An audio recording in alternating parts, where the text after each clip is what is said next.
بسم اللہ الرحمن الرحیم ومن يرتد منكم عن دينه فيمت وهو كافر فأولئك حبطت أعمالهم في الدنيا والآخرة وأولئك أصحاب النار هم فيها خالدون وقال النبي صلى الله عليه وسلم إنما الأعمال بالخواتيم رواہ البخاری۔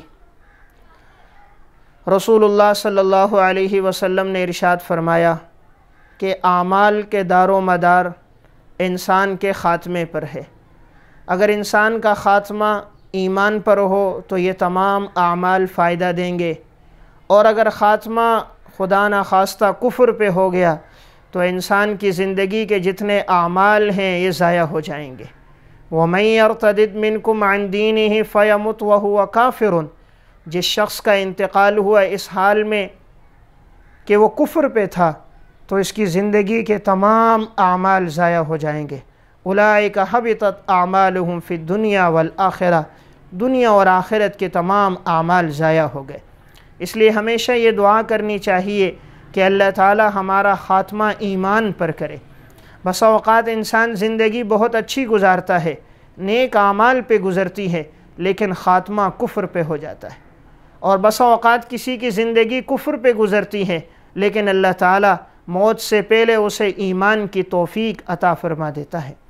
رسول اللہ صلی اللہ علیہ وسلم نے ارشاد فرمایا ان احدکم لیعمل بعمل اہل الجنہ حتی ما یکون بینہ وبینہا الا ذراع فیسبق علیہ الکتاب فیعمل بعمل اہل النار فیدخلها وان احدکم لیعمل بعمل اہل النار حتی ما یکون بینہ وبینہا الا ذراع فیسبق علیہ الکتاب فیعمل بعمل اہل الجنہ فیدخلها رواہ البخاری۔ رسول اللہ صلی اللہ علیہ وسلم نے ارشاد فرمایا تم میں سے کوئی شخص جنتیوں والے اعمال کرتا ہے، اس کے اور جنت کے درمیان 1 گز کا فاصلہ ہوتا ہے کہ نامہ اعمال اس پہ غالب آ جاتا ہے اور انسان کی موت کفر پہ ہوتی ہے اور جہنم میں چلا جاتا ہے۔ اور بسا اوقات انسان کفر والے اعمال کر رہا ہوتا ہے، اس کے اور جہنم کے درمیان 1 گز کا فاصلہ ہوتا ہے، لیکن اللہ تعالیٰ اس کو ایمان کی توفیق عطا فرما دیتے ہیں اور وہ شخص جنت میں داخل ہو جاتا ہے۔ اس لیے ہمیشہ دعا ہونی چاہیے کہ اللہ خاتمہ ایمان پہ کرے۔ دار و مدار انسان کے خاتمے پر ہے، خاتمہ اچھا ہوا تو آگے کی ساری زندگی خوشگوار ہے، اور اگر خدا نخواستہ خاتمہ کفر پہ ہو گیا تو زندگی کے سارے اعمال ضائع ہو جائیں گے۔ آپ صلی اللہ علیہ وسلم نے فرمایا انسان کا دار و مدار اس کے خاتمے پر ہے۔ اعمال تبھی فائدہ دیں گے جب خاتمہ ایمان پر ہو، اور اگر خاتمہ ایمان پہ نہ ہوا تو سارے اعمال ضائع ہو جائیں گے۔ بسا اوقات انسان زندگی اچھی گزارتا ہے لیکن خاتمہ کفر پہ ہو جاتا ہے۔ علامہ محمد بن جریر طبری رحمہ اللہ متوفہ 310 ہجری، انہوں نے ایک واقعہ تفسیر طبری میں ذکر کیا ہے۔ فرماتے ہیں کہ بنی اسرائیل کے اندر 3 بھائی تھے، اللہ تعالیٰ نے انہیں ایک بہن دی تھی۔ ایک دفعہ جب جہاد کا اعلان ہوا اور وہ جہاد کے لیے جانے لگے تو انہوں نے سوچا ہم اپنی بہن کو کس کے پاس چھوڑ کر جائیں۔ پورے علاقے میں انہیں ایک راہب نظر آیا جو بڑا ہی عبادت گزار تھا۔ انہوں نے سوچا ان کے پاس اپنی ہمشیرہ کو چھوڑ دیتے ہیں، جب ہم جہاد سے واپس آئیں گے تو ان سے لے لیں گے۔ اس راہب کے پاس گئے کہ ہماری بہن ہے، آپ انہیں اپنے پاس رکھیں، ہم جہاد کے لیے جا رہے ہیں۔ پہلے تو وہ راہب تیار نہ ہوئے، جب انہوں نے اصرار کیا کہ آپ سے زیادہ قابل اعتماد علاقے میں کوئی نہیں تو یہ اس پر آمادہ ہو گئے۔ اب انہوں نے ان کی ہمشیرہ کو اپنے عبادت خانے کے کونے میں رکھا، درمیان میں ایک پردہ لگا لیا تاکہ ان پر نگاہ نہ پڑے۔ اب وہ تینوں بھائی جہاد میں چلے گئے۔ اب شیطان دل میں وسوسے ڈالنے لگا، کبھی ایک وسوسہ کبھی دوسرا وسوسہ، یہاں تک کہ اس خاتون کے خیالات اور وساوس اس راہب کے دل میں آنے لگے، یہاں تک کہ یہ اس کے ساتھ زنا میں مبتلا ہو گیا۔ اور جب زنا ہو گیا، چند مہینے گزرے، اس کے بعد بچے کی بھی ولادت ہو گئی۔ اب اسے معلوم ہوا کہ ان تینوں بھائیوں کے آنے کا وقت ہونے والا ہے۔ اب اس کے دل میں خیال آیا کہ اگر وہ تینوں بھائی آ گئے اور انہوں نے یہ سوال کر دیا کہ ہماری بہن کے ساتھ یہ کس نے حرکت کی کہ بچے کی ولادت ہوئی ہے، تو ہم اسے کیا جواب دیں گے؟ تو اب انہوں نے اپنے اس عیب کو چھپانے کے لیے انہوں نے ایک دفعہ رات کے وقت ان کی بہن کو قتل کر دیا، اور قتل کے بعد ایک جگہ پر اسے دفنا دیا۔ اب جب وہ تینوں بھائی واپس آئے، واپس آ کر پوچھا ہماری ہمشیرہ کا کیا ہوا؟ اس راہب نے کہا اس کا تو انتقال ہو گیا تھا اور فلاں جگہ پر اس کی تدفین کر دی گئی ہے۔ یہ تینوں بھائی گئے اور وہاں پر جا کر دعا کی۔ دعا کے بعد یہ لوگ واپس آ گئے۔ رات کے وقت ایک بھائی خواب میں دیکھتا ہے، بڑا بھائی خواب میں کوئی اسے کہتا ہے تمہاری بہن کا انتقال نہیں ہوا بلکہ اس راہب نے اسے قتل کیا ہے اور فلاں جگہ دفنایا ہے۔ دوسرا بھائی بھی یہی خواب دیکھتا ہے، تیسرا بھائی بھی یہی خواب دیکھتا ہے۔ اب جب یہ لوگ صبح اٹھتے ہیں تو تینوں بھائی کہنے لگتے ہیں ہم نے تو یہ خواب دیکھا، خواب میں کسی نے کہا تمہاری بہن کو قتل کیا گیا ہے اور فلاں جگہ دفنایا گیا ہے۔ انہوں نے پہلے دن تو اس خواب پر کوئی عمل نہ کیا، لیکن دوسرے دن پھر تینوں بھائیوں کو یہ خواب آیا، تو ایک نے کہا آج تو میں جا کر اس جگہ کو کھودوں گا، اور جب گئے اس جگہ کو کھودا، دیکھا واقعی ان کی بہن کا وہاں جسد پڑا ہوا ہے اور ان کا طبی طور پہ انتقال نہیں ہوا تھا، کسی نے تیز دھار آلے سے اسے قتل کیا تھا۔ جب انہوں نے یہ دیکھا تو سمجھ گئے یہ راہب نے قتل کیا ہوگا۔ فوراً یہ تینوں بھائی آئے قتل کرنے کے لیے راہب کو، اور جیسے ہی اس کے صومعہ پر پہنچے اسے نیچے اتارا، قتل کرنے لگے۔ ارد گرد کے لوگ بھی جمع ہو گئے، پوچھا بھائی کیا ہوا؟ کہا اس نے ہماری بہن کو قتل کیا ہے۔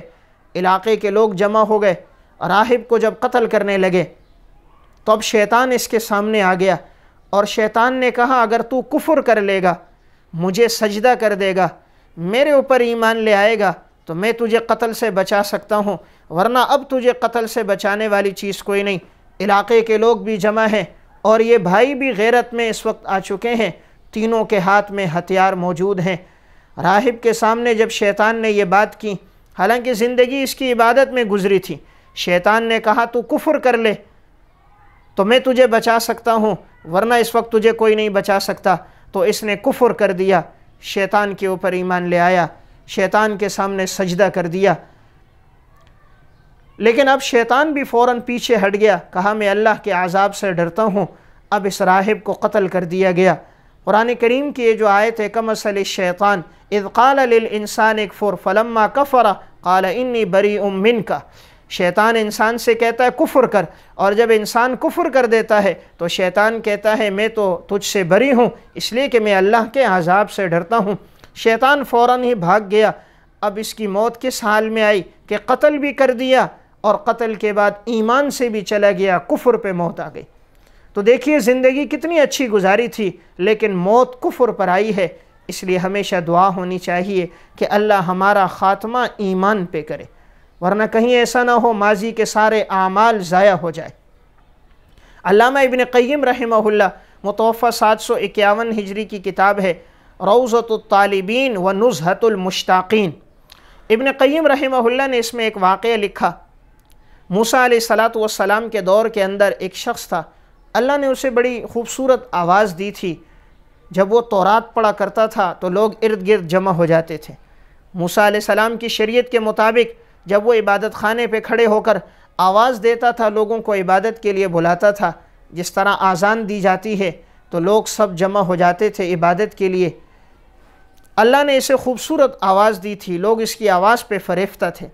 ایک دفعہ یہ عبادت خانے کے اوپر اسی طرح چڑھے، اس دور کے مطابق آذان دینے کے لیے۔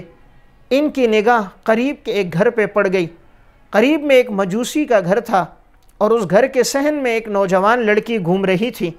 جیسے ان کی نگاہ پڑ گئی تو یہ نیچے اتر گئے اور انہوں نے آذان نہیں دی اور اس مجوسی کے گھر جا کر دروازے پر دستک دی۔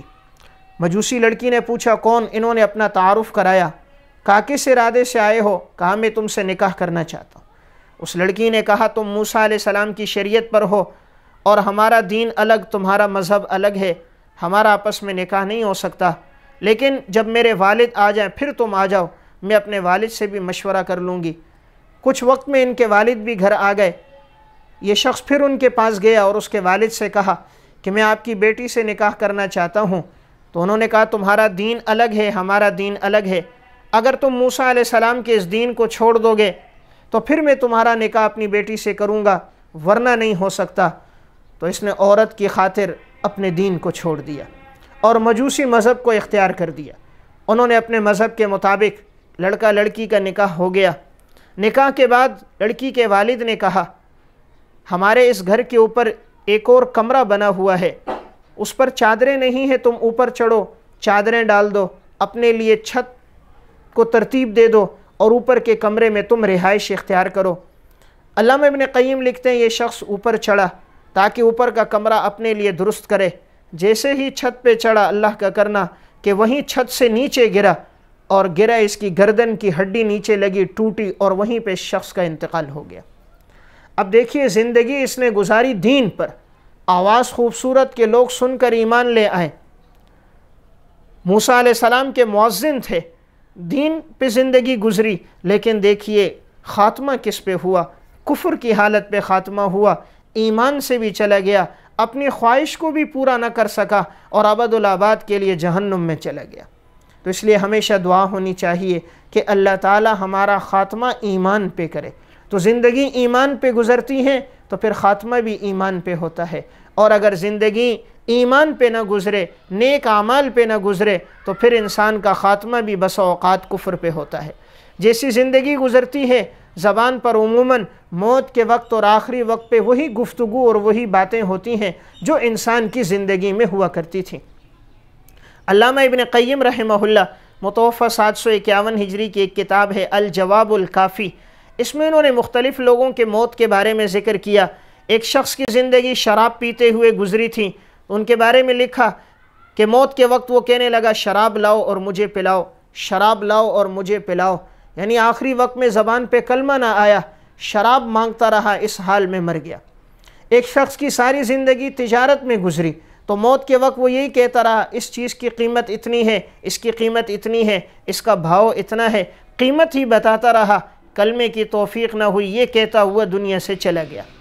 ایک شخص کی زندگی عشق میں گزری تھی، تو آخری وقت میں اس کی زبان پہ اپنی محبوبہ کا نام ہی تھا، کلمے کی تلقین ہوتی تھی لیکن کلمہ نہیں پڑھ سکتا تھا، محبوبہ کا نام ہی لیتا تھا۔ تو جیسی زندگی گزاری تھی موت بھی ان کو ویسی ہی آئی۔ اس لیے زندگی اعمال میں گزرتی ہے تو اللہ تعالیٰ خاتمہ بھی انسان کا اچھا کرتا ہے۔ تو ہمہ وقت یہ دعا ہونی چاہیے کہ اللہ خاتمہ ایمان پہ کرے۔ اللہ کے ہاں جو دین مقبول ہے وہ صرف دین اسلام ہے، ان الدین عند اللہ الاسلام ومن یبتغی غیر الاسلام دینا فلن یقبل منہ، اسلام کے علاوہ ہرگز اللہ کے ہاں کوئی دین قبول نہیں ہوگا۔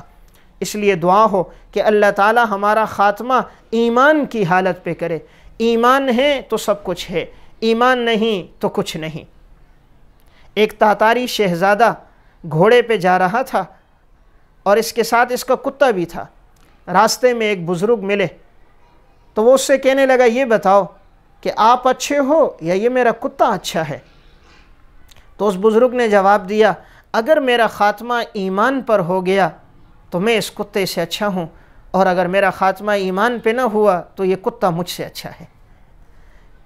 یعنی یہ بتلا دیا اصل چیز ایمان ہے، ایمان ہے تو میں اس سے بہتر ہوں، اور اگر خدا نہ خواستہ ایمان پہ موت نہ آئی تو کہنے لگے پھر تو یہ کتا مجھ سے بہتر ہے۔